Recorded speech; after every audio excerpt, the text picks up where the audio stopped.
Welcome, everyone, to the Knox County Planning Commission Agenda Review Meeting.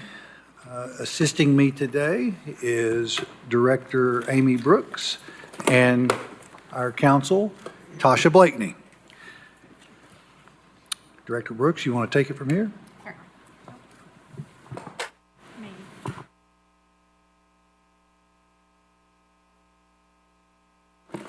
Oh, there we go.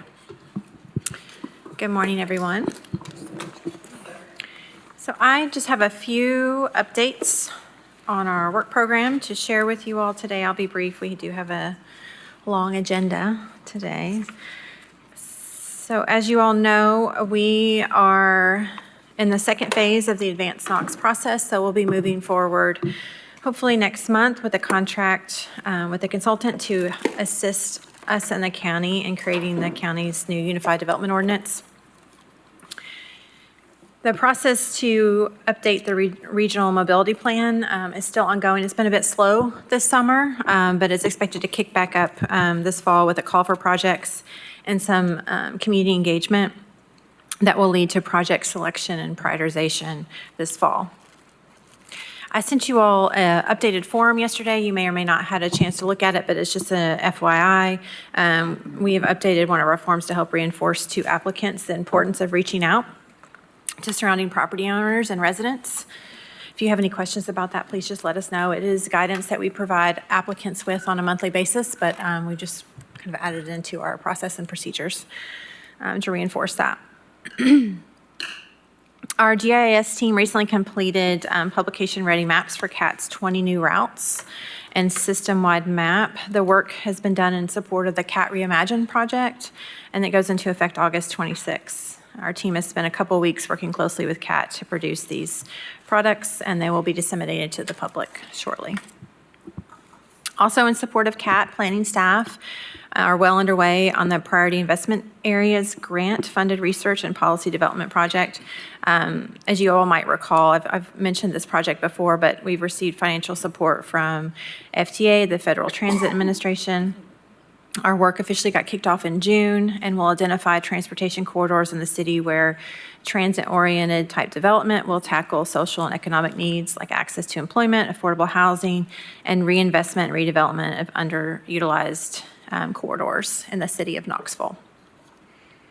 And with that, that's all my updates. And we'll go to the cases. So the first case is the agenda item number 5. Where's Lynn? Is Lindsay? There she is. Okay, so this is, I just want to make note, you all, in recent memory, you all have not heard an appeal from the Design Review Board. So we're going to spend a little extra time today giving you some background on the makeup and purpose of that board and an overview of the decision before you on Thursday.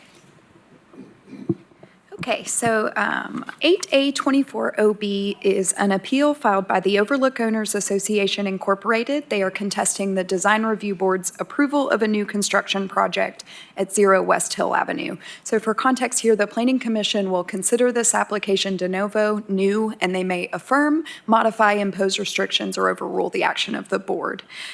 Just to give some context, I'm going to give a brief overview of the previous review, the project details, and then the relevant zoning standards and the guidelines. So the applicants held a preliminary design workshop with the DRB in November 2022. They submitted a formal application for the April 17th, 24 meeting where it was postponed after extensive discussion. The project was reviewed again on May 15th and June 20th, where it was approved subject to 5 conditions. In terms of the project itself, I will keep this brief for the sake of time. The case file for the case 4D 24DT is linked and it's part of the packet. It contains site plans, exterior materials, and additional renderings alongside the staff report, which evaluates how the project meets the design guidelines. In general, this is a new residential construction. It is 9 to 4 stories of residential apartments. It's above 5 stories of structured parking on the rear massing. The building is proposed for an L-shaped site, so you can see that here, at the intersection of West Hill Avenue, Locust Street, and Front Avenue, and it's located immediately north of Neeland Drive and the river. The site is significantly sloped towards the south and the river, and the building will be L-shaped, responding to that site. There's a 7-story massing that is fronting West Hill Avenue. You can see that on the left here.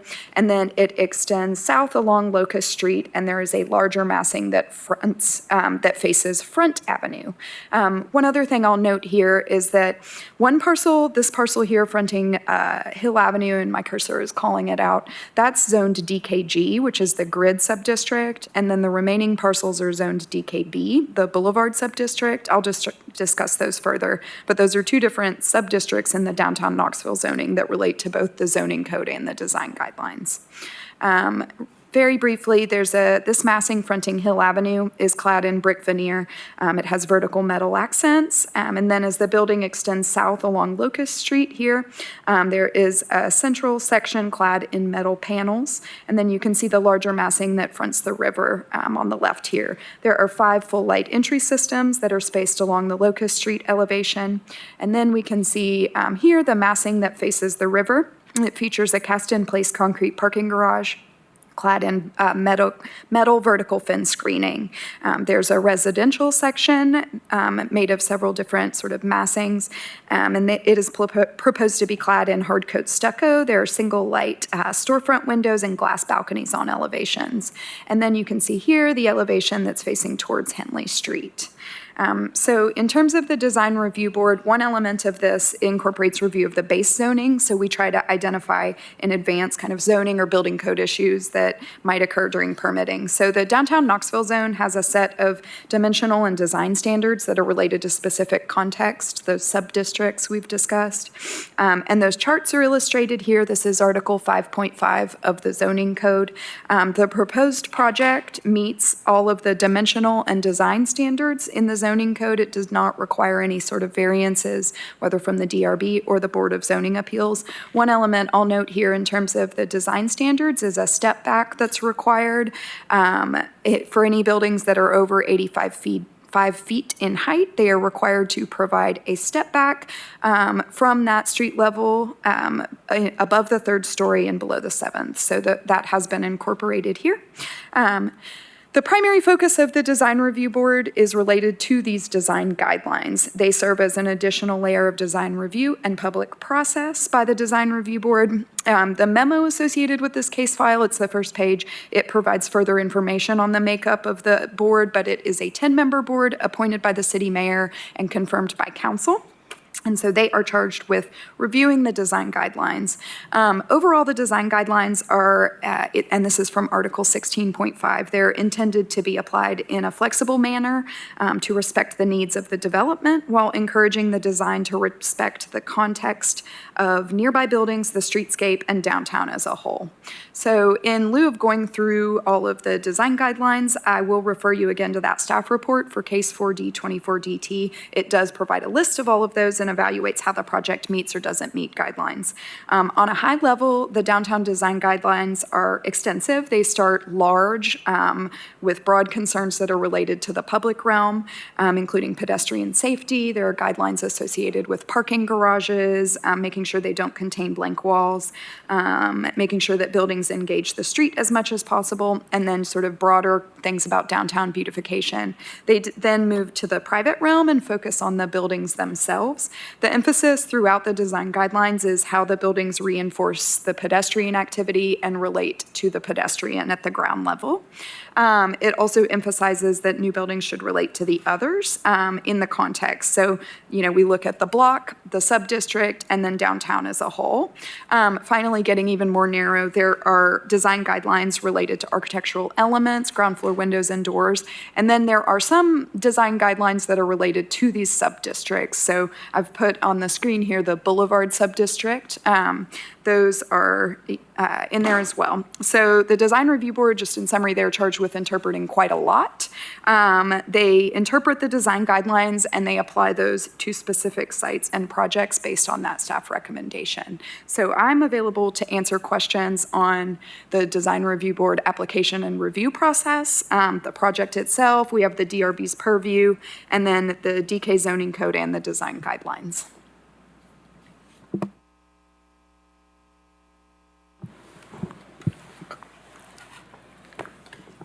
I'm not sure if this is actually, you just said you're available to answer questions about these things. It may not fit into one of those things. So it might be for Director Brooks, or it might be, for the commission just to weigh in. But for this particular case, it relates to other buildings, and part of that is with view. And my question is there any type of city ordinance that addresses specifically views? And I'm thinking about, we've had some development over in South Knoxville where views have been significantly altered. And here we would have views being significantly altered. And is there anything that addresses that particular item? I'm not aware of any city ordinance that deals with view sheds. I'm not. Is anyone else? No, I'm kidding. Yeah, just a quick question. Was this, how many times has this been in front of the Design Review Board? It has been in front of the Design Review Board 3 times as a formal application. So it was reviewed in April, May, and June. Before that, they did a workshop with the Design Review Board in November 2022. So we encourage, for large projects like this, applicants to bring preliminary drawings in front of the DRB as a sort of workshop format to get informal feedback that's non-binding in advance, just to kind of help people wrap their minds around it. So that's 4 times. Yeah, because, it seemed like, and correct me if I'm wrong, I guess through those 3 or 4 meetings, how you look at it, the developer was trying to make changes to it to make it fit better. Is that what was happening? Yeah, I would say they received pretty extensive feedback from the various Design Review Board members, and there was also a significant public comment portion in there. And then there were revisions submitted each time so the May meeting, there were revisions to the building, and then the June meeting, there were revisions to the building. Right, so it's been, I guess, been pretty well vetted, with that. Okay, thank you. Thank you. I followed this throughout a lot of the DRB meetings and watched some of those back when they were live. And the one thing has concerned me about this throughout that whole process is the stucco on the facade. Can you speak to whether that was? I know that there were a lot of things discussed about this, so I'm not sure if some of the other things maybe took priority, but that's just always concerned me about this project, just with the size of it. Any thoughts on discussion around that? Yeah. So in the staff report, we did unpack the concept of materials. I will say there wasn't extensive discussion about the cladding in the design from the board. In terms of the guidelines, they recommend building materials that relate to scale, durability, color, and texture of predominant building materials in the area. So this block of West Hill Avenue has a pretty wide array of exterior materials. There's contemporary and historic brick masonry. There is some stucco on that block. There's wood siding, and then there are also contemporary office building and parking structures. In the opinion of staff and in the staff report, we broke down that hard coat stucco is compatible with the context, and then they do provide, to break up the different massings, there are different exterior materials, including the brick veneer on the Hill Avenue elevation, and then the metal on the locust. So I would just encourage everyone ahead of Thursday to maybe look at, for example, Vol Hall on White Avenue. That's a stucco building, and again, the long-term maintenance of this is something that I would like to discuss more, the stucco material. Otherwise, I think it's a good project. And if there's a representative for the applicant here, I would like to maybe hear if, on Thursday, if there's other materials they would be willing to consider in place of the stucco.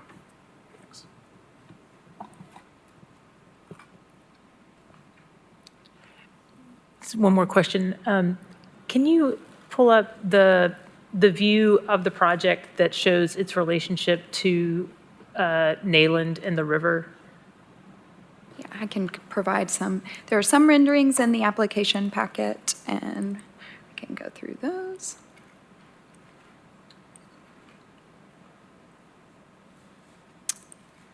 So,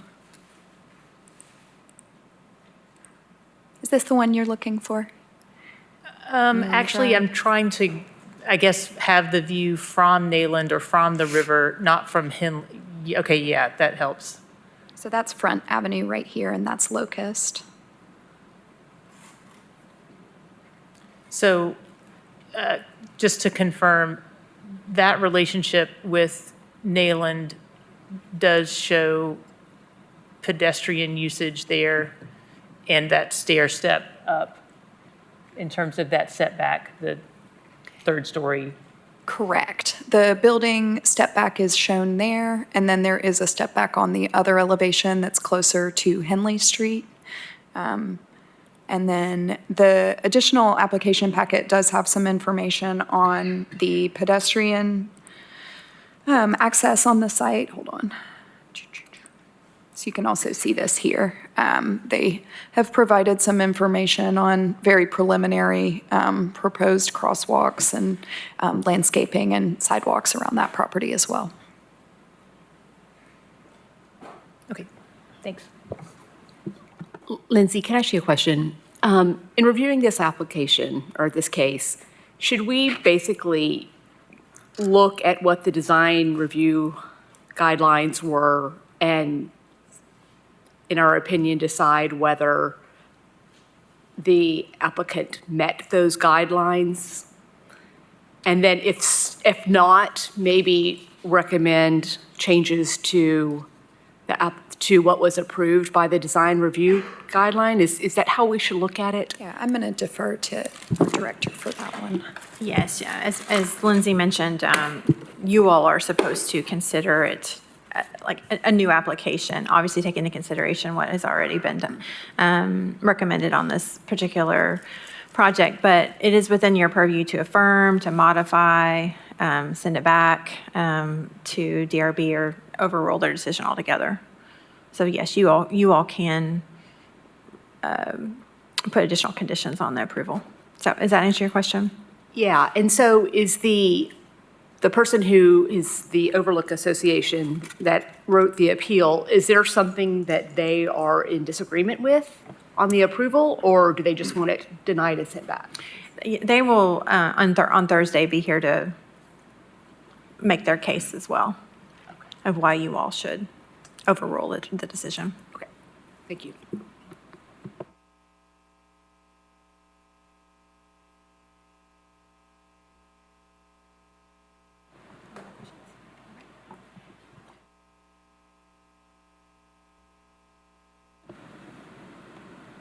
Now we're going to turn it over to Michelle for agenda item 19. We have a couple ordinances we want to review with you.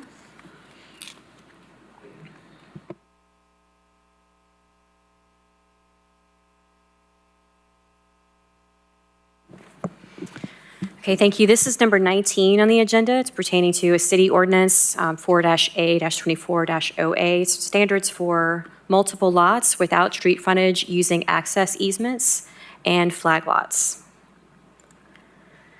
So just a brief history or summary. So when you're subdividing a single property into multiple lots, there's typically a question of how access will be provided to the newly created lots. Because access for the single lot's already in existence, in many cases provides the sole means of access to the entire property, that access point will need to be extended somehow to encompass the new lots.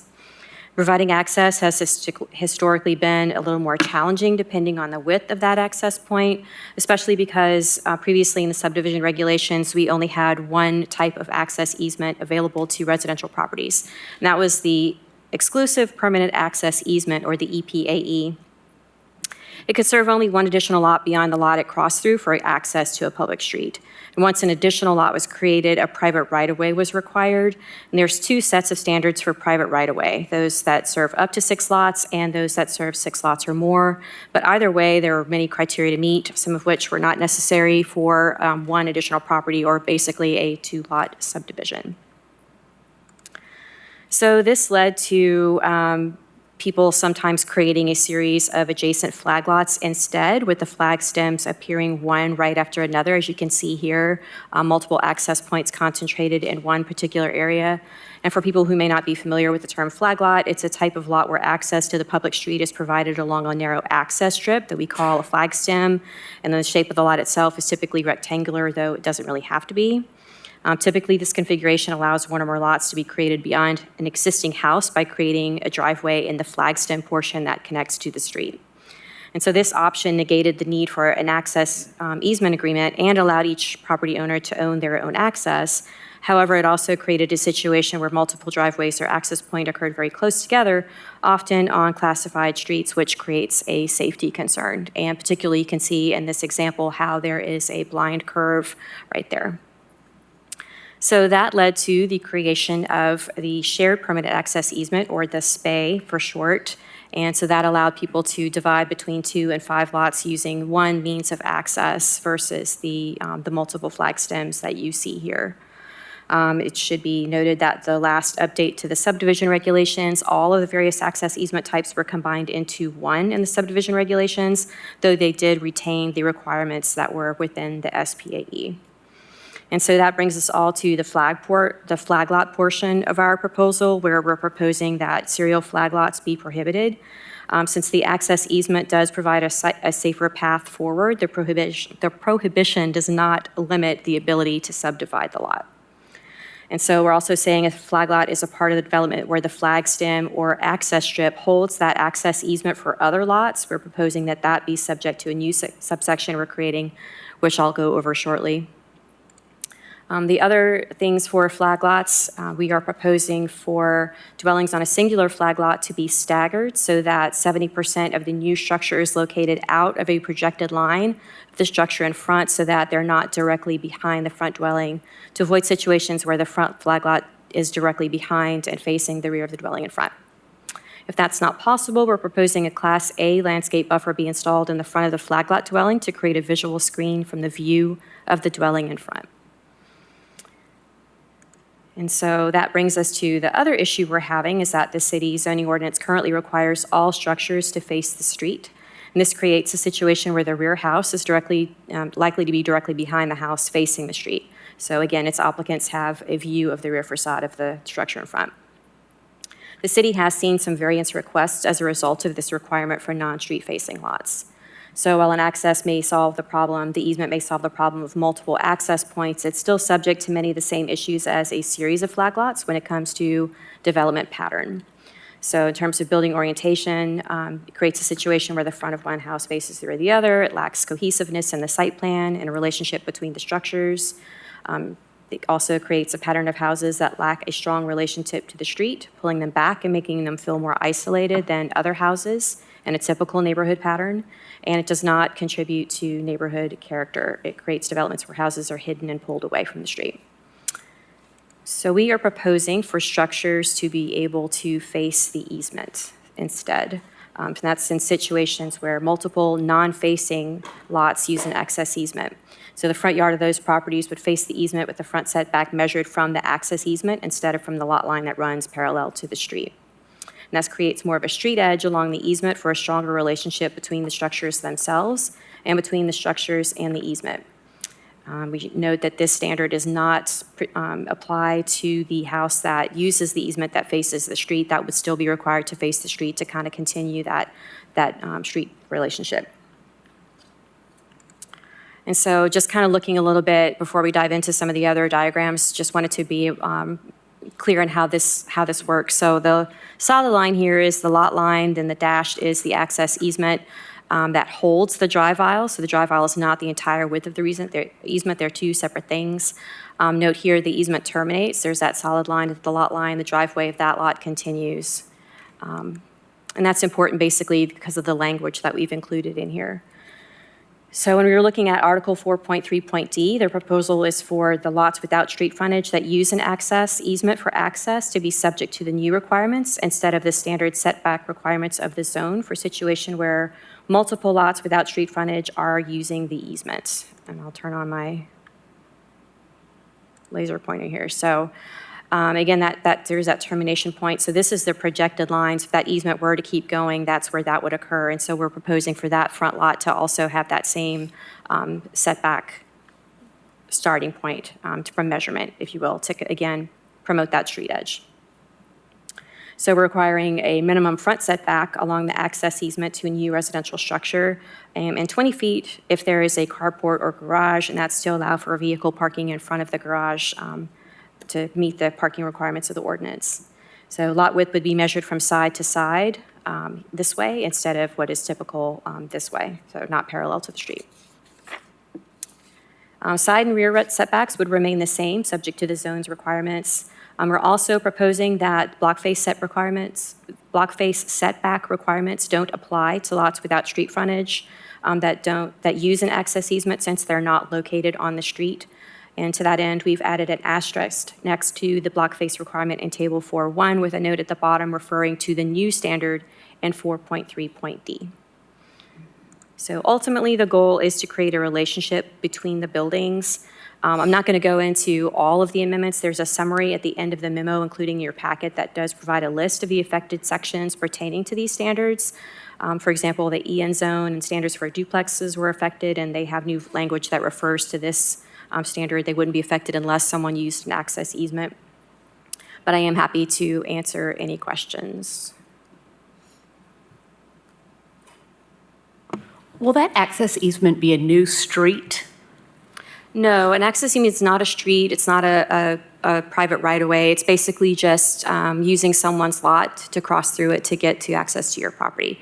So the access easement, it remains in the lot it is. So like this lot in the middle, for example, the easement crosses over it. It's technically part of this lot still. It's just someone crosses over it to get to the next property. So they are supposed to be kept free and clear for access. But they are not divided off, and they're not their own entity. They're part of the lot that they are going through.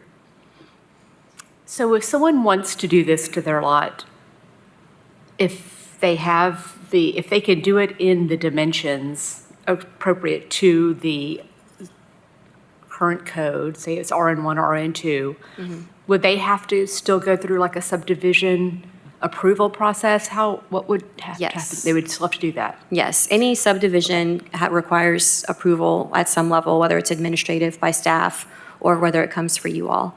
So they would propose the plat with an application. They submit that to our office. We take a look at it and make sure that it complies with all of our subdivision regulation standards and with zoning. It's a joint review. So in the city staff, they have a technical services division that reviews it as well. So, and then it goes out to other agencies, and then there's like a review and revision process until it meets all the criteria.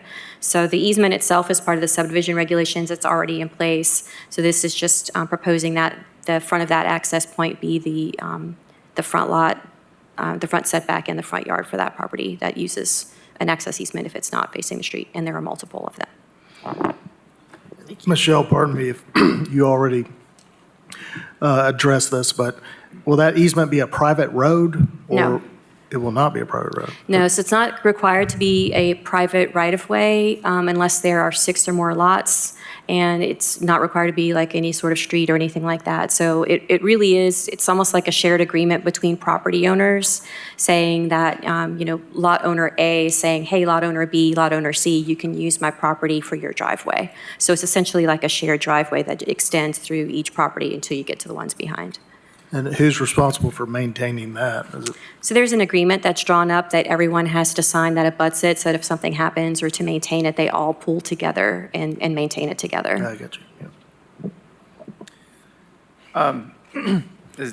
super ironic because just last week, we were discussing this in our office, trying to figure out the difference between, or discuss the difference between access easement, JPE, and SPAY. Are you saying that this brings all of those together to where they can all act in the same?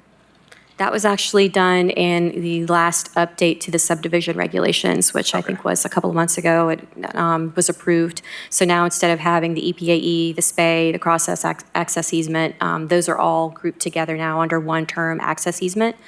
They all have the same standards of the SPAY. So there's like a 25-foot right-of-way width that's required. There's, the ability to ask for turnaround space by fire if that's needed. Depending on the length of the driveway, grade, there's like a 12% grade is the max, things like that. Another thing that we were discussing is a lot of times I've seen there'll be a single flag lot and then smaller lots building up to it, and the JPE is on the flag lot to that. You're saying, and part of our just what my staff and I were talking about is why there's not more situations where it's just an access easement going across multiple parcels. In this, with this change, is that permitted where you don't have to have that access easement on its own parcel or on one single parcel? It can cross all of those parcels the full length? It can cross multiple parcels, that's correct. Is there a limit to how many it can, or how far? I guess there's turnaround regulations, but does that come into play with like whether it's 4 parcels or Yeah, 2 so dozen? the fire is based on the distance of the driveway. It's 150 feet. At that point, you can ask for a turnaround. And I know we can definitely sideline about it because it's not part of these regulations. And I know we've Okay. got a lot of items to get through today, so I don't mean Yeah, to cut the that's conversation fine. off. But we're not really voting on the access easement itself at the Thursday meeting. And the last question, you mentioned the setbacks, front setbacks. Is there a way, I know that there's like typically a minimum setback, if not, or minimum with the average of block face. Is there a way in this where in the subdivision that could be like a setback could be defined to, like if you were in a neighborhood where most of the houses were 15 feet from the property line, but then the minimum is 20 or average of block face, could the subdivision actually say all of these are going to be 15, or does it just outright default to the minimum?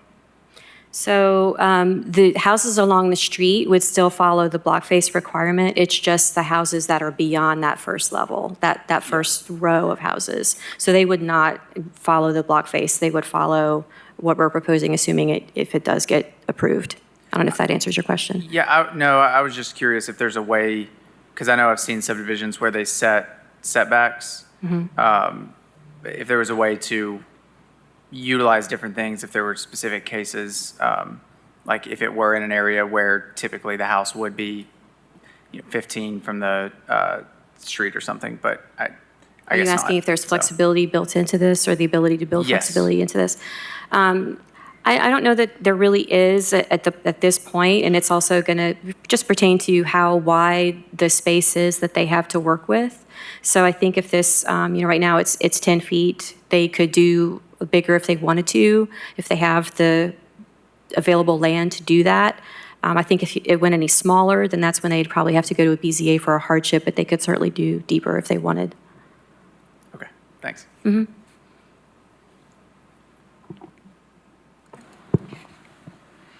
Thank you, Michelle. Now we're going to move on to agenda item number 48.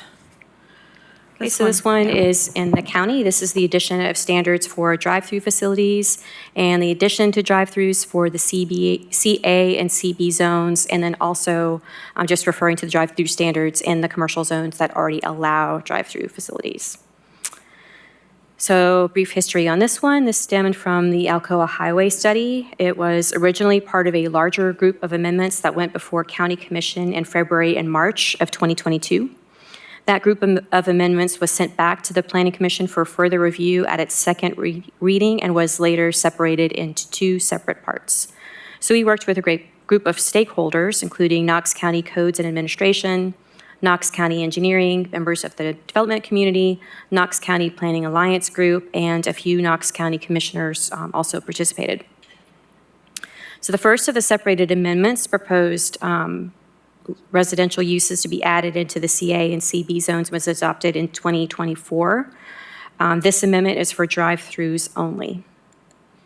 And so just a quick comparison, there are some zones that currently allow pharmacies, banks, and restaurants, but then they also delineate drive-through uses, whereas in the CBA and CB zones, it's just restaurants and banks and pharmacies allowed like as one group. So it kind of becomes a question of whether or not a drive-through use would be allowed by right, like like those other uses in CA and CB, or whether they would be a separate use. And so this ordinance is just codifying that. So part of the things that came out in the stakeholder meetings was some concern over the minor collectors and the distribution of the CA zone. I know we've talked about that in some of these ordinance amendments before, but there's a lot of CA zoning in particular, some CB, but mostly CA, and scattered areas throughout the county, some of them in seemingly rural areas and residential areas, and there was some concern over that. So we looked at minor collectors in CA and CB zoning along minor collectors. And so I'm not going to go into Exhibit A, B, and C at this time, but I will just let you know how to read this. So when you're looking at Exhibit B, anything that's blue, that was where a commercial occurrence was on one of these major collectors and that it was counted towards the totals. We looked at several different criteria pertaining to minor collectors, and that's things as whether it was next to a residential street, if it was supported by the place type, if it was in the county's rural area, and things like that. So that's all worth noting. The breakdown of Exhibit B, so if it was at the intersection of a minor collector and an arterial, or a minor collector and a major collector, then it was not counted here. If it was on two different minor collectors, it was only counted once. And then the notes along here on the side, that's going to tell you whether or not it was counted and where it's located. And it's kind of a companion document to Exhibit C.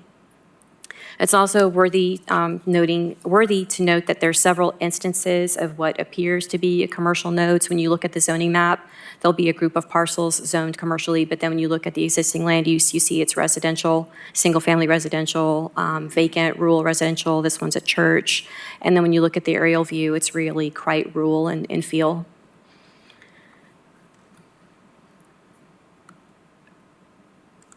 And then Exhibit C, like I said, that's a companion to Exhibit B. So the maps are in the same order as Exhibit B. So if there's something that you want to see, you can just kind of scroll to that. And should you be inclined to look at these, that's how they work. And then diving into kind of how that's all collected and how we looked at it. So there were 53 different minor collector streets that had instances of CA and CB zones. Some of those had multiple parcels and multiple occurrences. So then we looked at those individual occurrences. There were 69 that occurred along CA and CB zoning. Again, some with multiple parcels, so it's not a parcel count. It's just a number of how many times these things occurred. 52 were not in an existing commercial area. That's by land use, not by zone. 23 occurrences were in the county's rural area of the growth policy plan. 59 were not supported by the comprehensive plan's designated place type, and 40 were in properties that were not developed that could be developed today with anything that's allowed by right in CA or CB.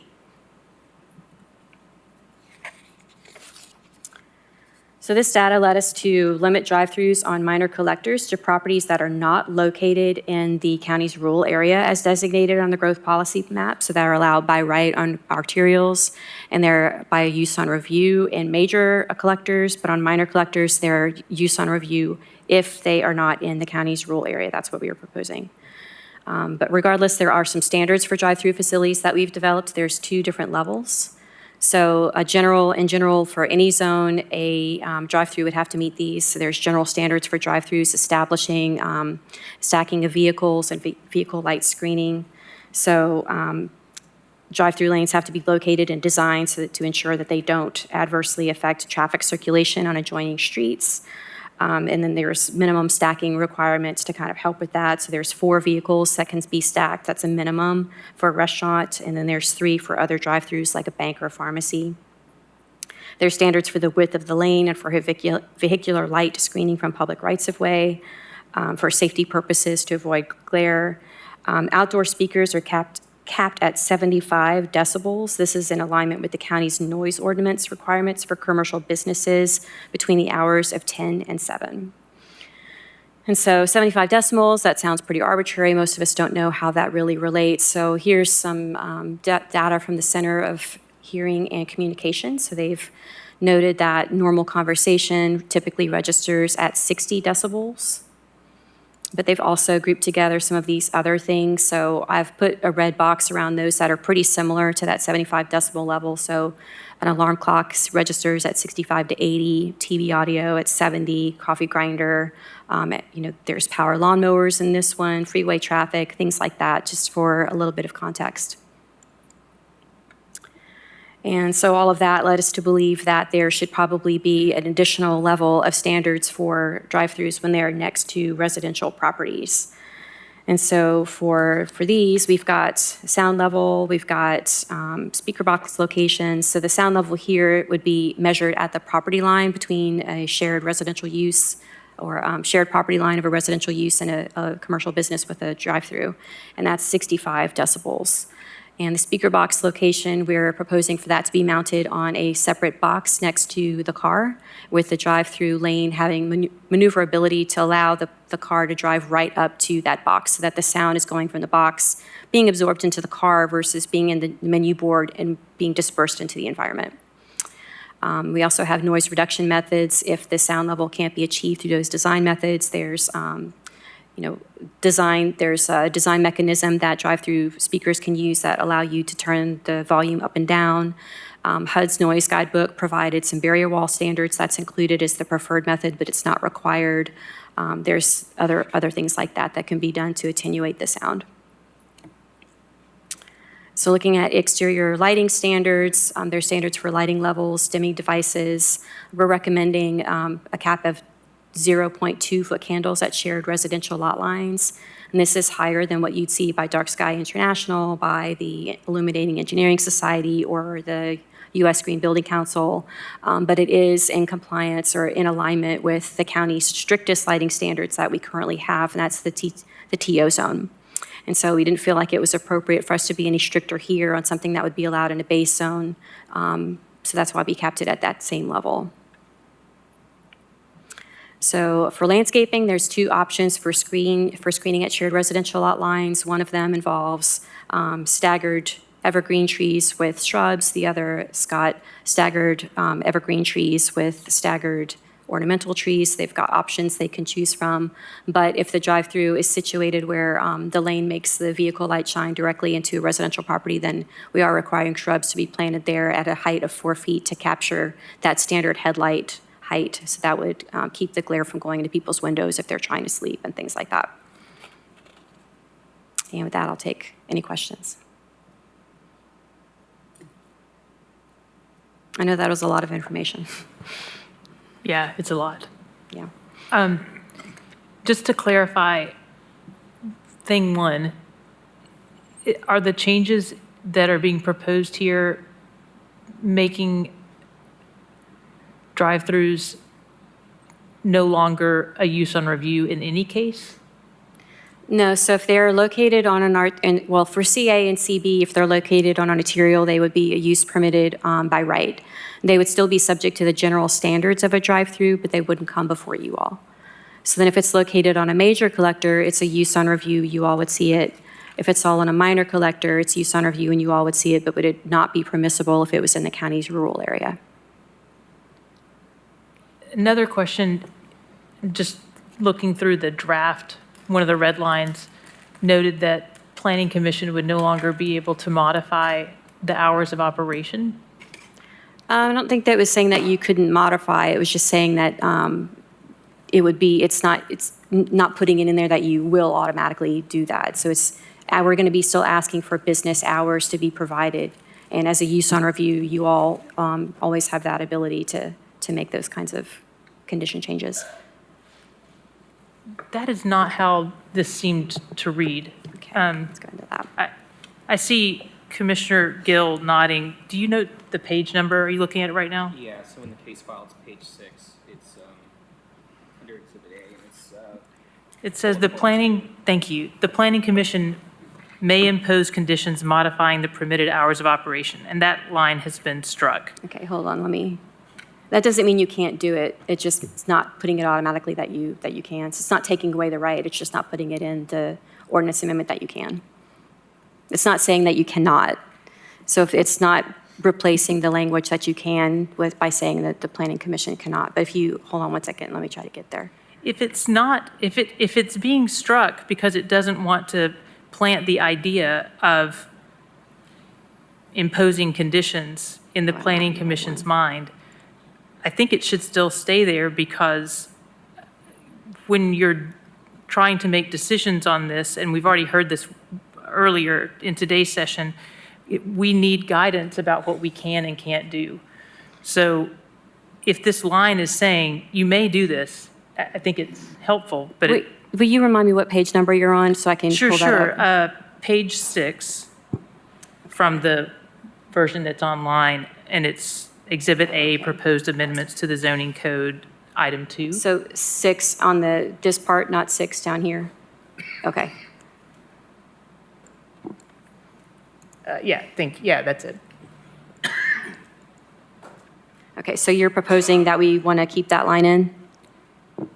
It seems like it's not, you're saying if we strike it, we still have the ability. And I'm saying if we strike it, the people sitting around here may not realize that they have the ability.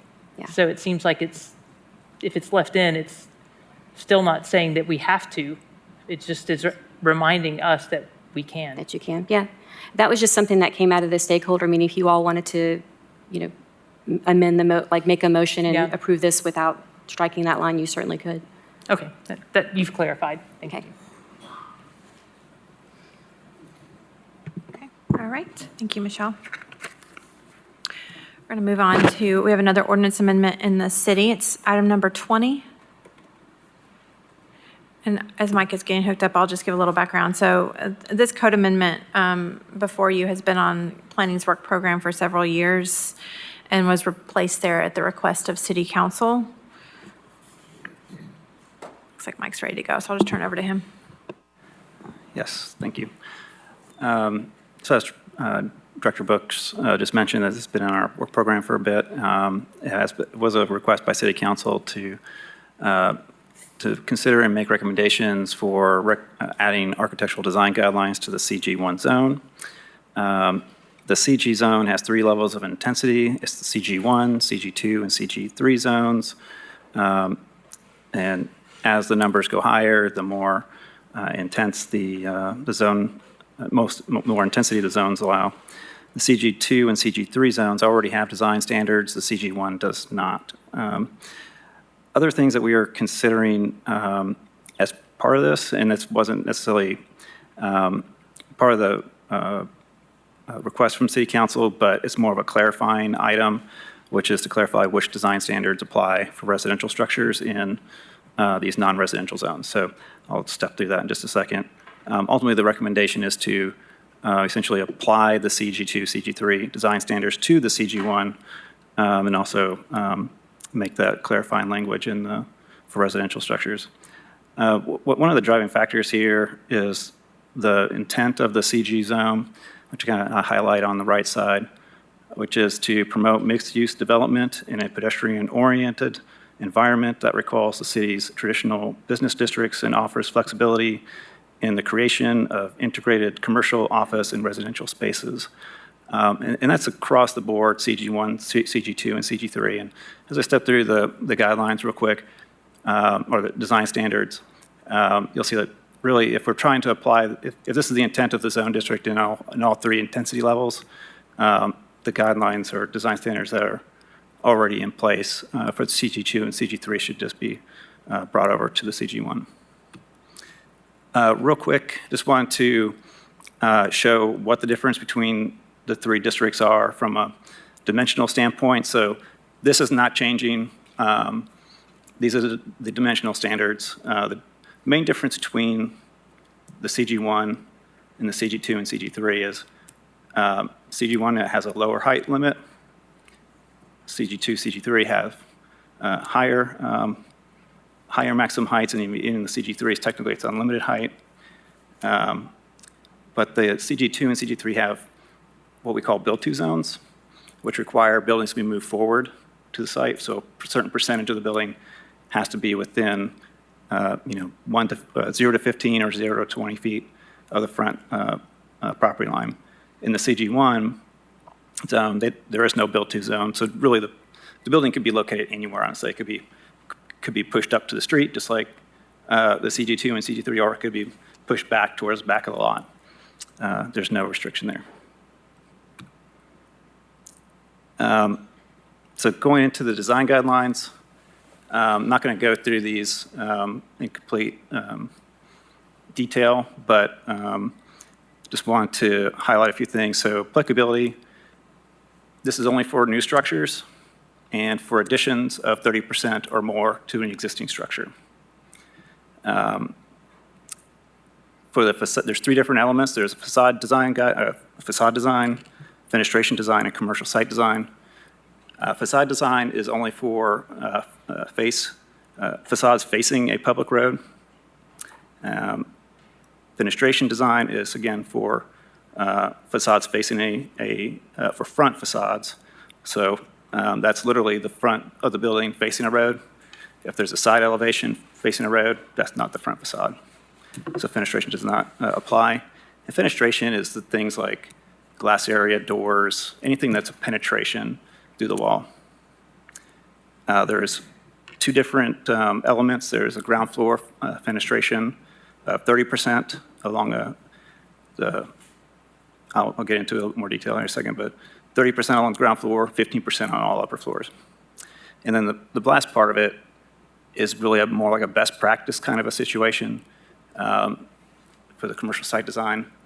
And the intent is just to create, or to ensure safe pedestrian access from the public right-of-way and through the site to basically the end locations where the pedestrian is going.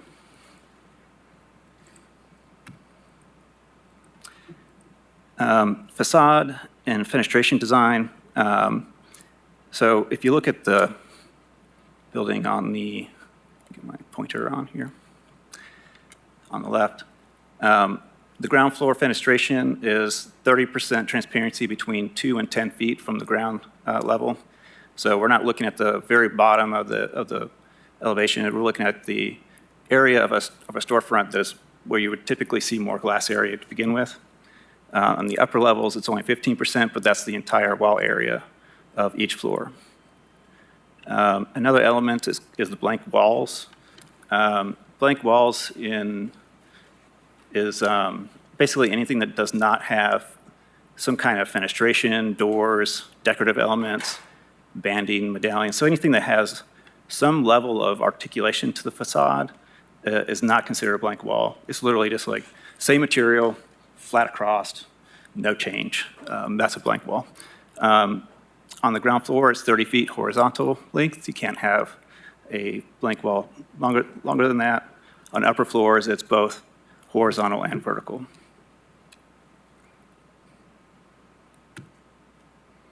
And these are just a couple more examples of how the code tries to show you how the elements work. But if anybody has questions, I'll be happy to discuss that a bit more.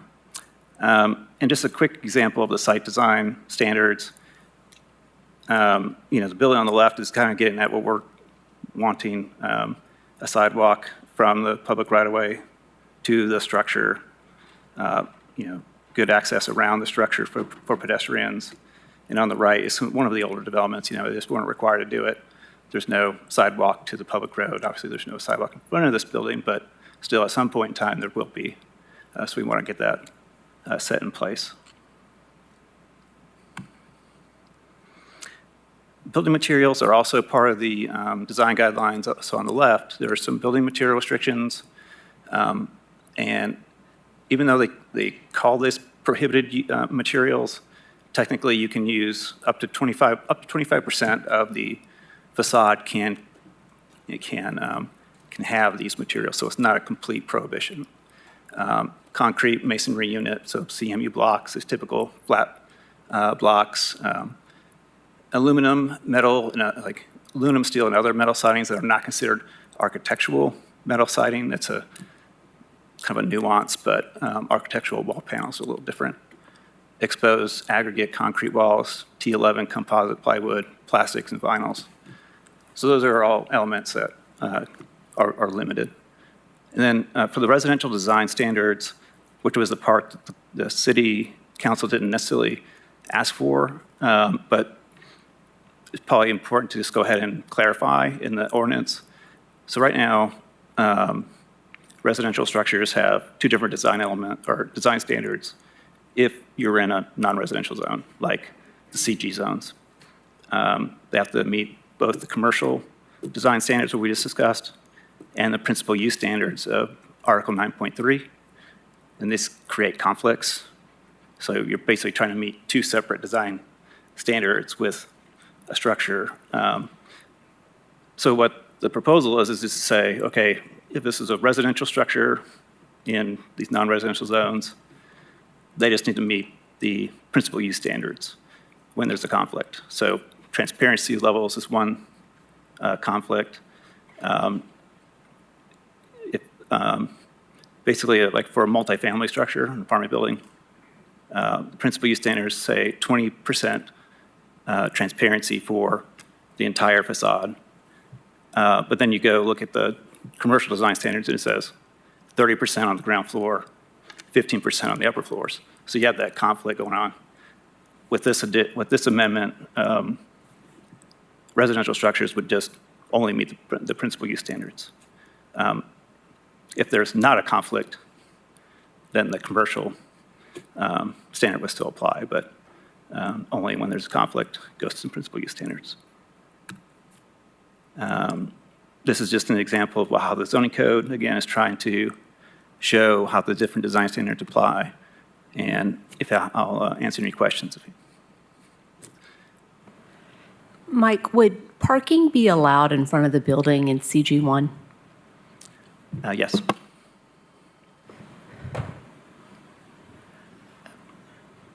Where is that on there? Because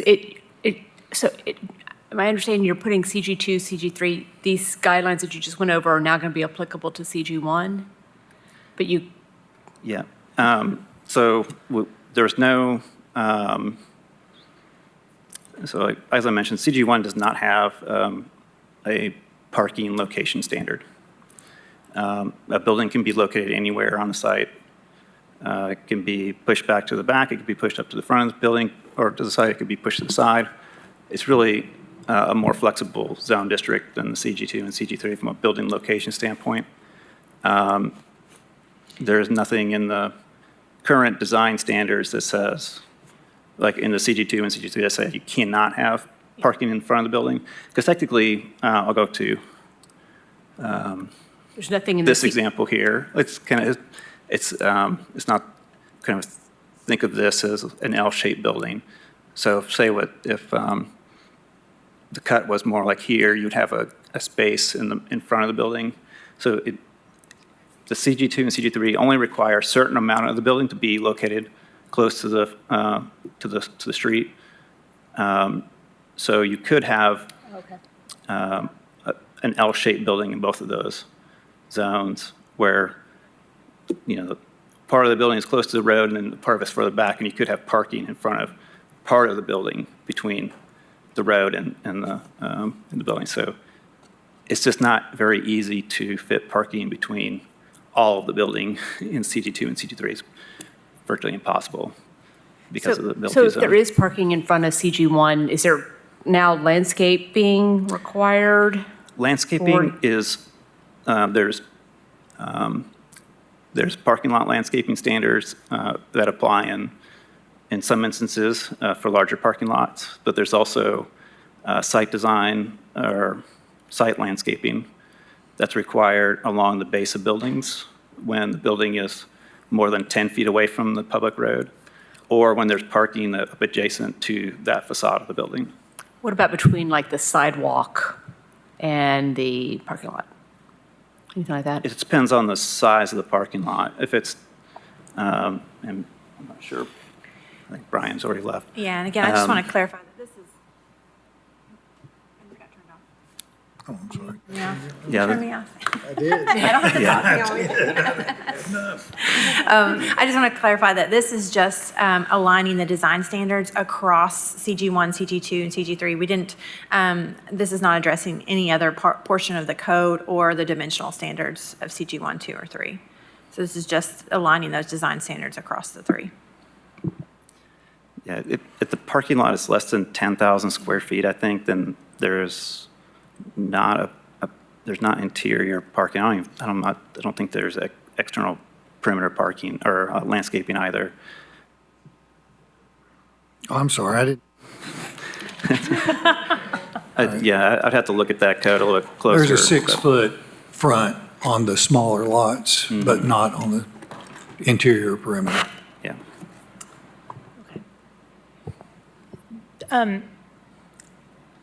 My questions are about understanding, it seems like the big differentiator here is that these new proposed guidelines would be bringing into alignment, as you said, Director Brooks, the design standards for CG2, CG3, bringing those over to CG1, because we have run into a few instances where there just haven't been any design guidelines and we've needed them. Correct, yes. Except for the, where the building is situated on the property.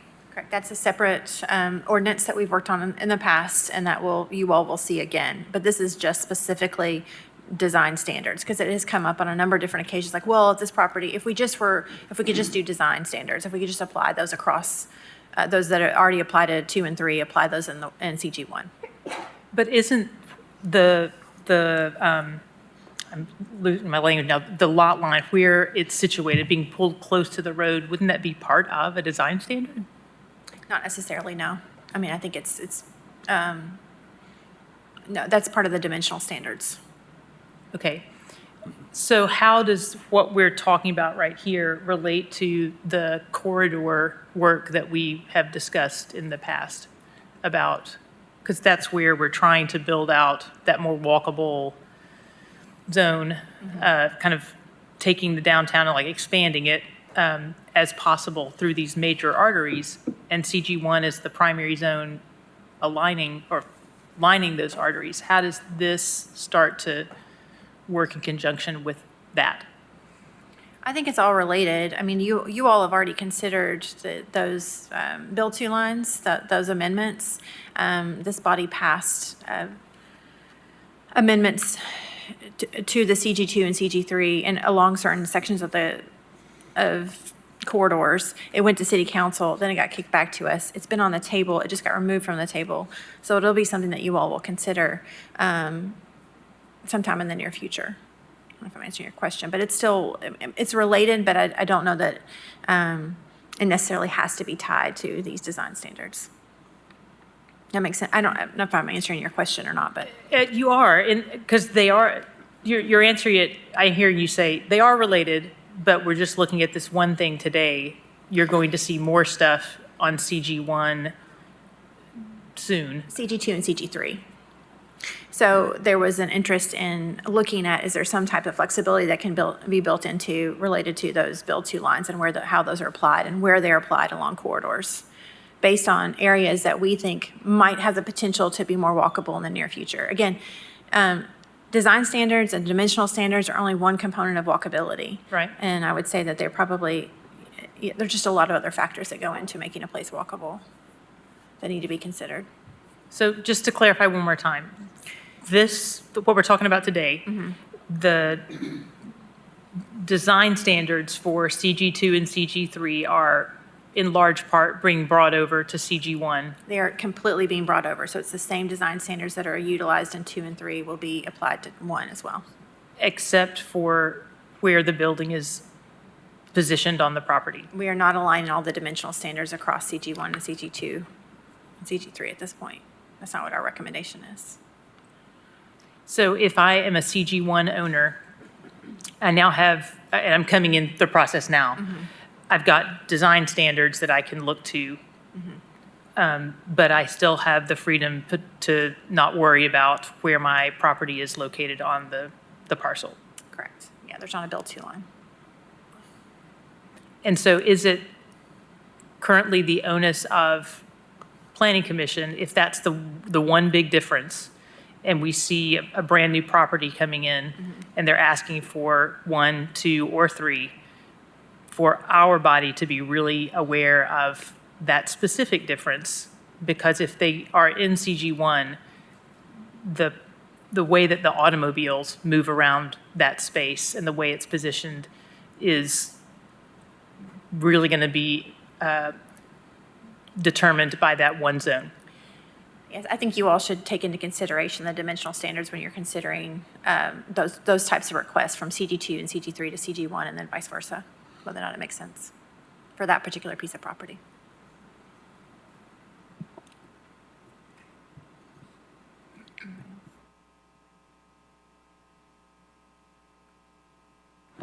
Okay. Thank you. I think Mike still has the next one here, Hawks Ridge, item number 43. Okay, this is a small subdivision in the Hardin Valley area on Sam Lee Road. I'm just going to quickly introduce the project and what the complex part of this is. So it's a 28 lot subdivision. About 2.6 dwellings per acre. It was rezoned. The property was rezoned February 2024 to planned residential up to 4.5 dwellings per acre. And this project also allows consideration of realigning Sam Lee Road in the future by providing area for right-of-way on the south side of the property. And we're recommending approval subject to 10 conditions. The 10 conditions are pretty standard conditions. There's not much there that is unique that I'm going to talk about. Just to give a quick overview of the location. So Hardin Valley Drive is shown here in the black dash. Steel Road, which is adjacent, so this is the Hardin Valley School campus here. Steel Road and then Sam Lee Road is kind of parallels Hardin Valley for the most part. And this is the subject property. And the zoning in the area is predominantly ag. However, the property to the west is currently under rezoning consideration by County Commission. I think it'll be considered again in August by County Commission. Future land use in this area is traditional neighborhood for the most part. And I'm not going to go over this too much, but generally traditional neighborhood place type. The primary uses are single family and attached residential, which this project is detached residential, single family, and recommends buildings of about 1 to 3 stories in height, which is comparable to this project, as well as a 20-foot setback, same, that's compatible with this project. So the unique part of this is the variance request that they have. So a double frontage, this property has 2 existing road frontages and 1 future road frontage.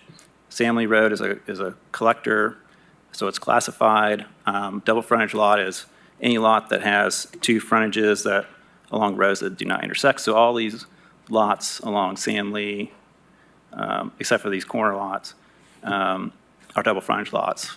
The subdivision regulations say if the double frontage lot backs up to a collector arterial, the average lot depth has to be 150 feet. If it backs up to a local street, it's 135 feet. It also considers future roads as if they're there. So even though the future realignment of Sam Lee is not built yet, it is a proposed road. It would be a collector because Sam Lee Road is currently a collector. Therefore, the double frontage lot standard applies to those lots as well. So the unique thing here is Knox County is working with this property owner and the one to the west to realign Sam Lee Road to get rid of the 2 90-degree curves, real sharp curves in Sam Lee Road. When that happens, the existing Samley Road will be disconnected most likely. Everything is still kind of up in the air exactly how it's going to work. But regardless, those will become at least local streets at the minimum, which the minimum lot depth would be then 135 feet. So that's what they're asking for is variance to reduce the double frontage lot depth from 150 to 135 to match what the local street standard would be. They're also asking for 135-foot lot depth at where the future Samley Road will be. That would, reduce their lot depth by 15 feet more than what would otherwise be required. Staff is recommending approval of this. I think it's kind of a unique situation that we have here, and if anybody has any questions, I'll be happy to ask or answer.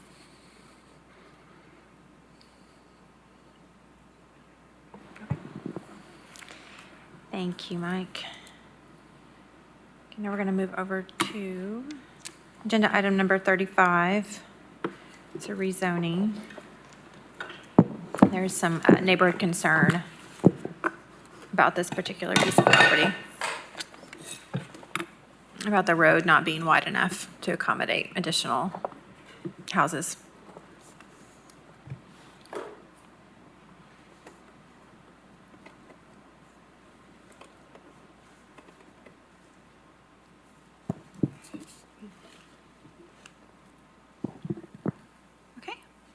This is a request to rezone from agricultural to low-density residential for a 3.36-acre property located on Gin Farm Drive, south of Alcoa Highway and east of Maloney Road.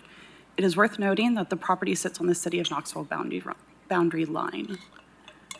The surrounding area consists largely of agricultural and residential zoning, with commercial zones along Alcoa Highway. In 2014, a rezoning from A1 General Agricultural to RN1 Low Density Residential was approved 50 feet south of the subject property. For context, this is what development looks like around the property. The surrounding residential development consists of varying lot sizes and housing types. The place type for this property and a significant amount of surrounding properties is SR suburban residential. This place type is appropriate for primarily low-density residential development that may feature a range of lot sizes and housing styles. The northeastern and southwestern corners of the property fall within the hillside protection area, but the overall site is sloped less than 15%, which is relatively flat. Coming from Alcoa Highway, Gin Farm Drive narrows from a 2-lane road with a 21-foot pavement width to a 14-foot unstriped road. The red arrow indicates where the road begins narrowing just before Ginbrook Lane and continues down to Maloney Road. This portion of Gin Farm Drive has a vertical curve which may impact site distance. We received pointed public comments concerning the road width and site distance and discussed the road conditions with city engineering that confirmed the widening of the road would likely be needed, but would be determined during the permitting phase. The applicant is aware of the potential need for road improvements. Staff recommends approving the RA low-density residential zone because it is consistent with the SR place type and the Knox County Comprehensive Plan. The rezoning complies with the Comprehensive Plan's implementation policy too, to ensure that new development is sensitive to the existing community character. The permitted uses in the RA zone align with the surrounding area's character. Additionally, the presence of residential amenities within walking distance supports the intent of the suburban residential place type, to promote development within a walkable proximity to parks. Access to the Tennessee River, Maloney Road Park, Knox-Blount County Greenway Trail, and University of Tennessee Research Farm is available within 700 feet of the subject property. Are there any questions? Kelsey, it looks like this case file also suffers from the KGIS link not functioning. So if that can be fixed. Okay, we'll look into that. It's working for me. We'll double check on that. When I've been clicking from the PDFs, this happened the other day, and I messaged about it, but it's not going.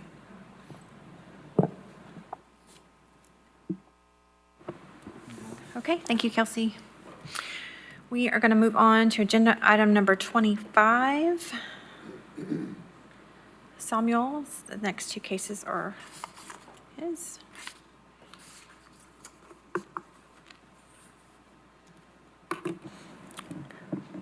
Hello, everyone. This is a to CN rezoning request along Thorngrove Pike, for which we are recommending denial. We reviewed this postponed case in June. The area is primarily zoned agricultural. The CA zone on the property south of the street is legacy zoning. However, majority of these properties have not been developed as commercial uses, and KGIS indicate that no new commercial development has been added to this area in the last 10 years. The property has the rural living place type, which lists the CN zone as partially related. Small-scale commercial use is listed as a secondary use for this place type. In the existing land use map, we can see that most of the commercially zoned properties are developed as residential. There have not been any substantial changes in the area in the last 20 years. The area remains rural in character and is primarily composed of houses on larger than half-acre lots along the street and abutting undeveloped forested lands away from the street. Staff recommends denial of the CN zone because it does not meet all the conditions of rezoning. The zoning ordinance states that CN zone should generally be located at street intersections as close to the edge of a neighborhood as possible. The property is located neither at an intersection nor at the edge of a neighborhood. Furthermore, it can be argued that the area does not have enough residential density to warrant the addition of more commercial zone properties. The East County Community Plan identifies this road as rural corridor, which recommends limiting infrastructure expansion on this corridor to preserve the rural look and feel. The addition of another commercially zoned parcel would constitute encroachment into this rural residential area. Any questions?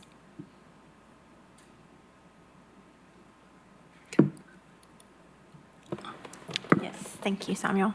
We're ready for the next one. So the next is item 36. It's a county rezoning request to go from A and RAE to PRA 2 dwelling unit per acre. With the requested density, they can have one more dwelling unit than their current zone would allow. The density would be similar to the Wolf Lair subdivision across the subject property, as you can see on this zoning map. The RA zone here is older legacy zoning that predates the sector plans and the general plan that were in place prior to the comprehensive plan. The rural living place type of this property allows PR as a partially related zone with a density up to 2 dwelling unit per acre. Staff recommends denial of the PR zone because there has not been any substantial changes in the area over the last 30 years. Additionally, PR zone is typically intended for larger properties, and this is only 1 acre property that may require a reduction of peripheral setback from 35 feet. There are several public comments in opposition concerning the access to the site, water runoff, and type of dwelling to be proposed. However, this can be reviewed under the development plan process if PR zone is approved here.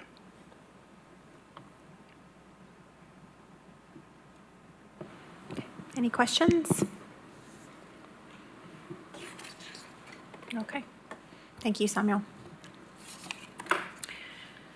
Okay, now we're going to transition over to Jesse for agenda item number 9 to start off with.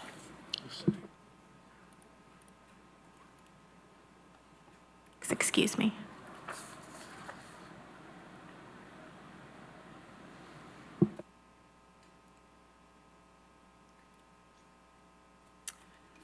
Okay, so we're starting with 6024RZ. This is a rezoning case on a property that's almost 10 acres and is accessed by an easement to Grosse Point Drive.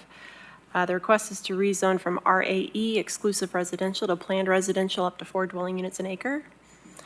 Staff are recommending approval of this rezoning with two conditions that would mitigate potential adverse impacts of development. Condition number 1 requires that disturbance within the hillside protection area not exceed the 4.98 acres that are recommended by the slope analysis. Condition number 2 describes how the areas exceeding a 25% slope along the rear lot line should remain undisturbed, in addition to the 35-foot periphery boundary between the hillside protection area along the west side, which abuts the Hannah Place subdivision. And those areas are shown in that exhibit there. The 35-foot periphery boundary is already a standard boundary setback in the code, that the Planning Commission does have the ability to reduce this down to 15 feet in certain cases. These conditions provide a buffer from commercial activity along Kingston Pike to the north and maintain a forest buffer along the Hannah Place neighborhood to the west. The area of no disturbance in condition number 2 is about 1.4 acres, which is slightly less than the 1.72 acres that should be left undisturbed according to the slope analysis. Condition number 2 is not an additional non-disturbance area to condition 1. It just indicates where that non-disturbance could be focused. This rezoning with the noted conditions is consistent with the Comprehensive Plan's Implementation Policy 7 to encourage development practices that conserve and connect natural features and habitat, and more specifically with Policy 7.6 to consider the hillside and ridgetop protection plan in land use decisions. I will be submitting a blue sheet with a revised slope analysis for this case. This is new information. The model used to generate the slope analysis in this case apparently grabbed some area outside of the case boundary. It did not impact the disturbance budget recommendation, but it did provide for a larger total area of the lot. So these conditions are not changed, but I will be submitting a revised slope analysis. Happy to answer any questions on this one.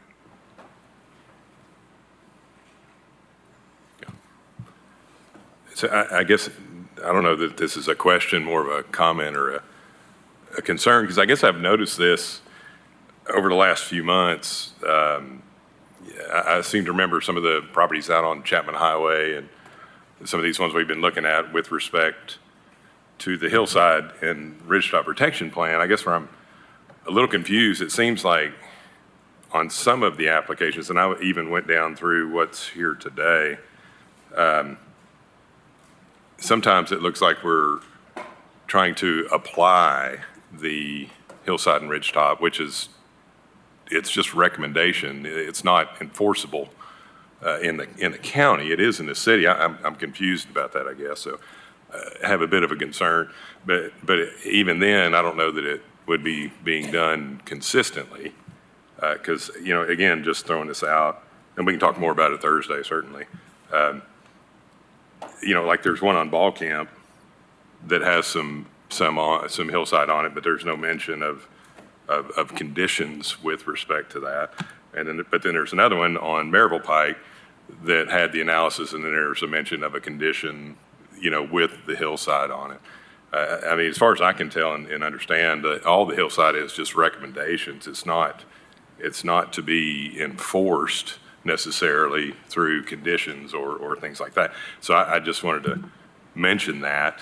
And I think a lot of that stuff's going to be, you know, taken up again when we get to the UDO. I mean, you know, Logan and I have had some discussions about that in the past, you know, and I'm okay with continuing to discuss it and see where it lands when the UDO, but I would just be very cautious of trying to, from a staff level or, you know, to implement the hillside and ridgetop protection, you know, at that level. Just a concern, a comment. Thank you. If I could just provide a couple of comments regarding that, Commissioner. So yes, you are correct. We don't necessarily apply those recommendations for conditions on each property, but as you all know, we look at each property individually. So there's unique characteristics of each site. And so sometimes it makes more sense than others. We do and has historically used the hillside and ridgetop plan as a guide for our recommendations. We've used it to base density off of.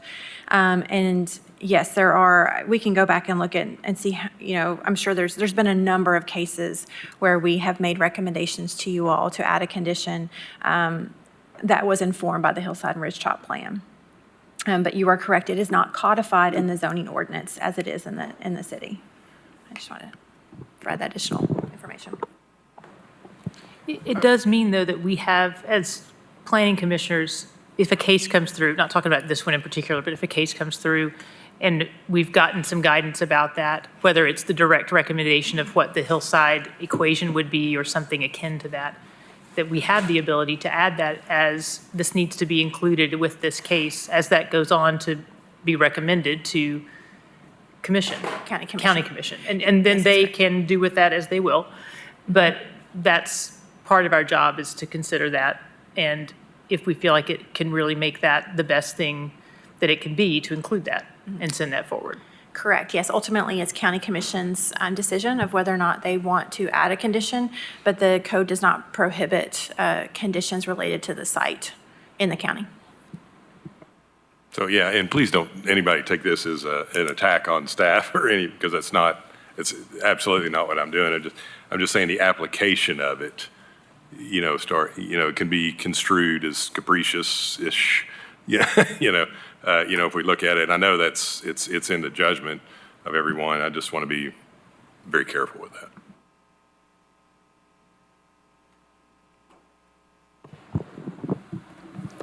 Item number 9. So this is a request to rezone from neighborhood commercial to industrial mixed use, which requires a plan amendment from general commercial and neighborhood commercial to light industrial. This subject property is a 1-acre parcel near Inskeep Drive, near its East Inskeep Drive, near its intersection with Central Avenue Pike in the Inskip neighborhood. Sorry, Inskip.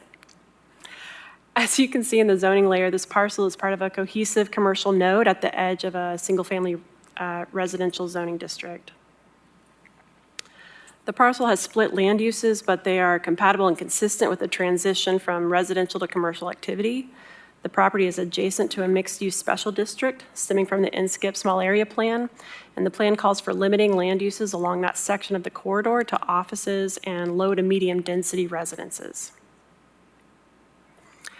That recommendation in the small area plan is consistent with existing land uses along the East Inskip Drive, where the subject property abuts a small-scale apartment building and is across the street from single-family residences.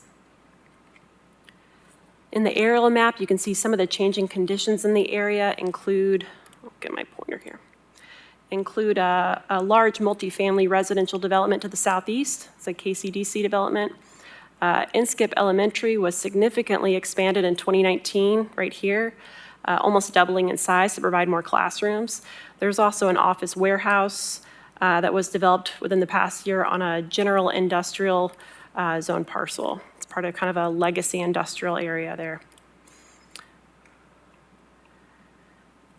There is a saturation of legacy industrial zoning in the Inskip neighborhood, especially along the rail lines, much of which utilizes substandard local streets for heavy trucking traffic. Adding more industrial zoning to this neighborhood is one of the few locations where there is an active neighborhood commercial node could be inappropriate. Staff are recommending denial of the IMU district and the light industrial land use classification. It does not meet any of the criteria for plan amendments. In terms of changing conditions, the increase in residential development and school expansion don't support more industrial zoning in close proximity. The warehouse recently built on industrial zone property also reflects a trend towards lighter uses, even in legacy industrial areas. With regards to IMU zoning, the subject property is surrounded by service-oriented commercial and residential uses on all sides. There is a restaurant and a new beauty supply store directly across the street. While the IMU district does permit uses that are compatible with surrounding development, it also permits industrial uses that would be incompatible with neighborhood commercial and residential activity.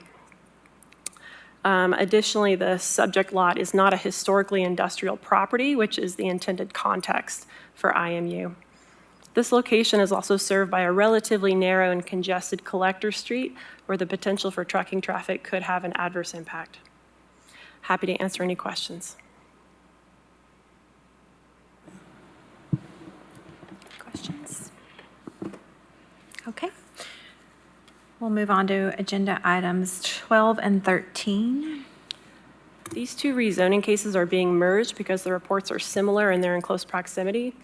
The properties are 1214 and 1224 Callaway Street in the Mechanicsville neighborhood, and the request is to rezone from the RN2 to the RN4 district.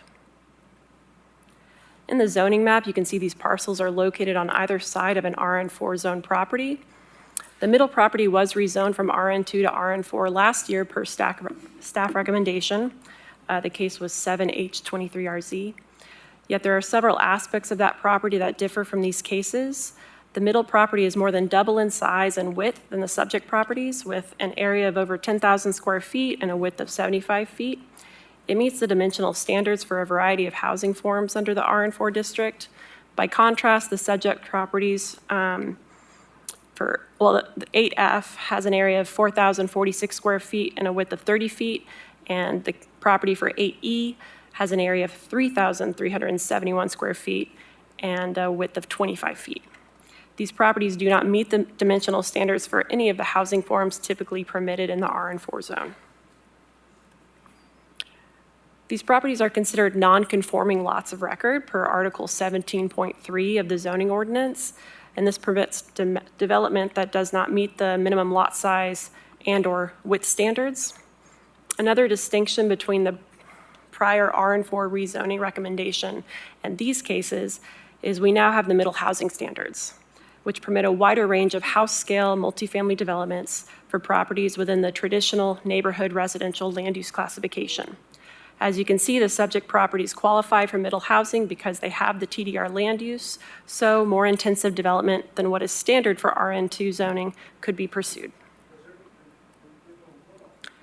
The applicant is already utilizing the middle housing standards for these properties.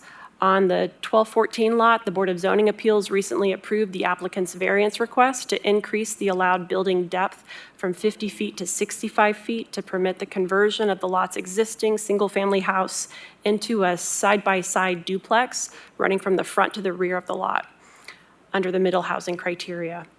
Another significant distinction between the RN2 and the RN4 districts is that RN4 permits more than one primary use. While staff consider all potential uses in a rezoning case instead of specific development proposals, it is noteworthy that the applicant is already inquiring about building a second duplex in the rear of this lot under RN4 zoning, and you can see that with the kind of question mark box in the rear there. And that's from the BZA application. So there is already non-conforming development potential that exists under RN2 zoning on these lots. Staff do not recommend a rezoning that would increase non-conforming development potential, as it could result in development that's grossly more intensive than what's intended by the zoning ordinance. Mechanicsville is one of the oldest neighborhoods in the city of Knoxville, and the subject properties are part of an area that is included in the National Register of Historic Places. To continue to upzone these lots could lead to development that diminishes the character of this neighborhood's Victorian and early 20th century shotgun houses and potentially risks this historic designation. So for these reasons, we recommend denial of the RN4 district for both lots. I'm happy to answer any questions.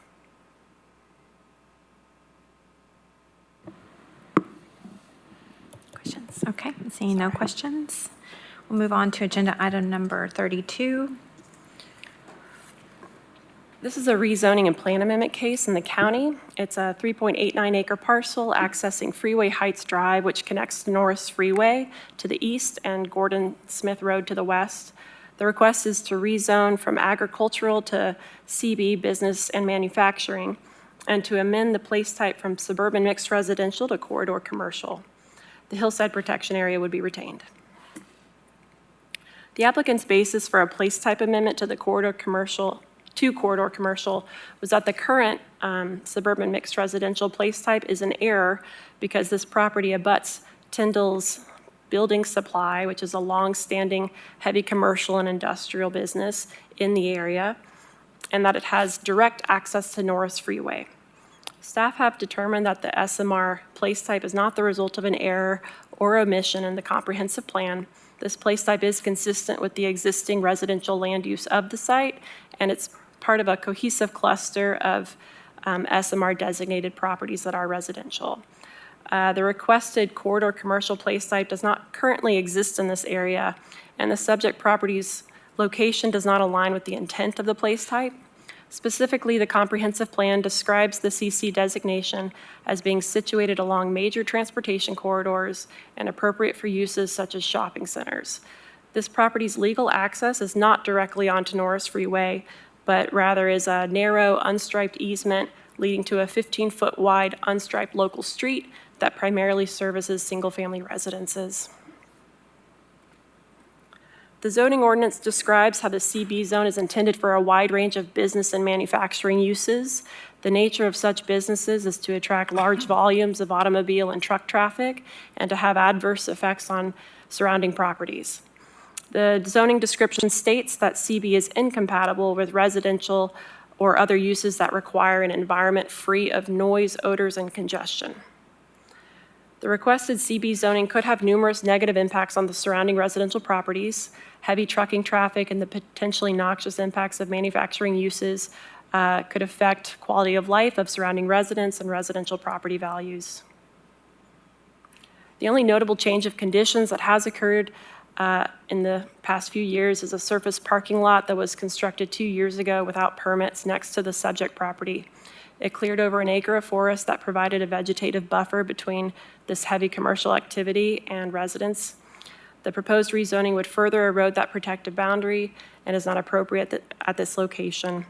It's also noteworthy that the adjacent property that is now a surface parking lot was the subject of a rezoning request to the CB zone as well back in 1999, and this was denied because of its proximity to residents. Staff are recommending denial of the CB zone and the CC place type at this location. The subject property abuts 5 occupied residents and is next to a condominium with 24 townhouse units. The surrounding residential context, paired with the substandard road access, conflicts with the intent of the CB district as described in the zoning ordinance and the CC place type in the plan.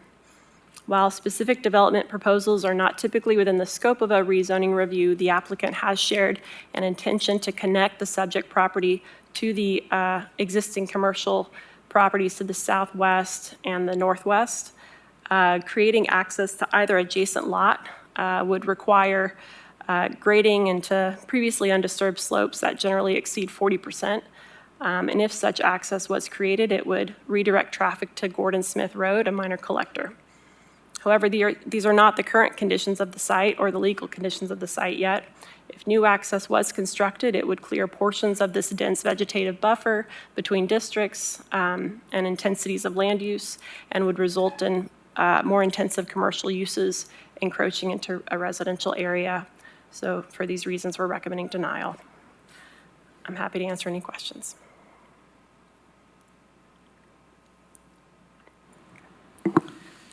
Okay, well, we will move to the last one on our agenda, which is number 46. All right, rapid fire. This is a use on review. It's actually a revision to a use on review. This indoor pickleball facility was approved last year in the agricultural zone with case number 5D23UR. The applicant is requesting to remove the landscape buffer between the parking lot of the new facility and the adjacent residential property to the east.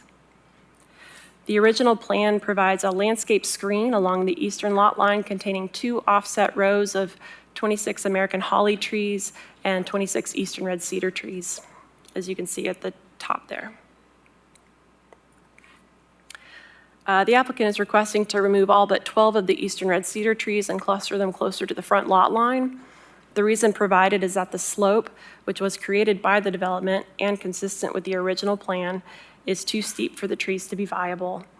The steepness was of the constructed slope was known when the landscaping was proposed, and the grade of the slope did not change.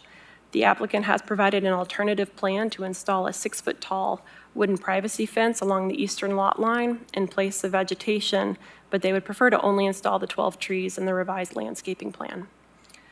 A UT extension agent with the Natural Resources Division joined planning staff for a site visit and determined that the slope is not too steep to plant as originally intended. The extension agent is an ISA certified arborist and took 3 soil core samples at varying levels of the slope. He found that there is enough soil depth for the newly planted trees to take root, and he provided guidance on planting slopes with up to a 50% grade, which is the max steepness of the subject property slope, according to the applicant. This determination and guidance includes the recommendation to plant native grasses that do not require mowing instead of fescue grass, and that can be found in your package as Exhibit B. The native tree buffer serves several functions. It provides a visual screen between the pickleball building and parking lot, which will be illuminated at night, and the single-family dwelling adjacent to it. It also provides modest native reforestation on a wooded lot that was cleared by approximately 40% for the pickleball development. This replanting complies with the adopted East County Community Plan, which lists forested areas and native landscaping as defining features of the rural character that the plan strives to preserve. It would be inconsistent with this plan to remove 40 trees when it's been determined that they're viable on the site. The comprehensive plan has several implementation policies that are incompatible with the proposed tree removal as well.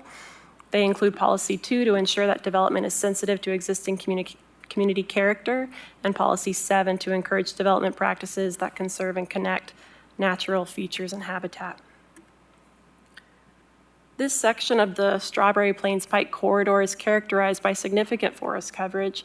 The original planting plan increased compatibility of the pickleball facility with the area in this context. The applicant has provided a letter from the adjacent property owner to the east at 7737 Strawberry Plains Pike. It states that she approves of the revised landscaping plan and does not desire a buffer between the properties. However, it's noteworthy that this person sold the property where the pickleball facility is now being developed, and also recently sold the 2-acre lot east of the 7737 property, which has been cleared for a single-family home. The property at 7737 was additionally advertised as being for sale by the owner not long ago. The construction of the recreational facility is still underway, and the parking lot and subsequent lighting have not been installed, so it's not known at this point what the full impacts of the development will be on the surrounding area. The vegetative buffer provides protection for this use, which is an outlier among the agricultural and rural residential uses along this section of the corridor. For the reasons described, staff are recommending denial of the revision request. Primary among those reasons are the feasibility determination by a certified professional and the revisions in compatibility with adopted plans and policies.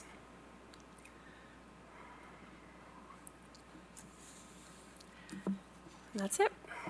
Any other items? I have a question about 38, and I'm sorry to everyone to extend the meeting just a little bit longer, but maybe I'm not the only person with this question. It's not as much about the case in particular, but this case raised the question for me. And it's the case is bringing into play the new plan. So it's a new place type. And it's the rural, it's hard for me to say that word, rural commercial zone. And my question is how Planning Commission is supposed to interpret this, because there's zero commercial anywhere around the property in question, but it is a rezoning request, and it is identified, if I understand correctly, it's identified in the growth area as a rural, or as a commercial zone or node potential.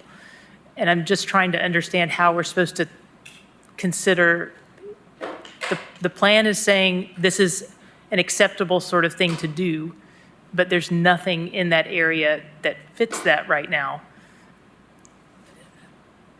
Let me orient myself Yeah, to I'm this sorry, one. I'm kind of throwing it out of left field, but. It is Kelsey's case too, so while I'm looking at it, Kelsey, if you have anything to add, feel free to jump in.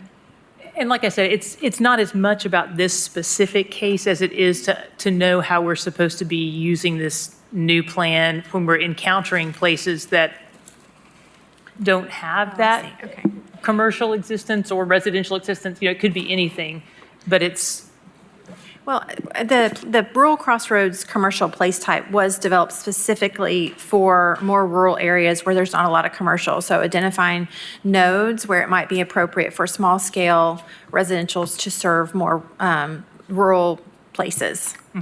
And so the zone that's being requested does align with that place type and that intent of that place type. I'm not sure if Right. I'm answering your question, but again, yeah, it is a new place type, but I wouldn't say that what's being requested is unusual because there is no commercial around it. I don't think that we want to see a proliferation of commercial in these more rural areas. That was the intent behind the rural crossroads commercial, is to allow commercial to be placed in these communities, but not to have, strip malls and, Yeah. a lot of it. That makes sense. Sort of. I may have more questions Okay. on Thursday, but that's, the impetus is just to understand how to apply the new plan in these types of circumstances, not this case specifically, but kind of in general. So I can follow up with you. Okay. And Kelsey Okay. afterwards, yeah. One quick thing, I noticed on the map, there's 8A24 SU on State Street, but I didn't see that in our agenda. Is that, maybe it is on the agenda, but It was withdrawn. it was withdrawn? Okay, that's all.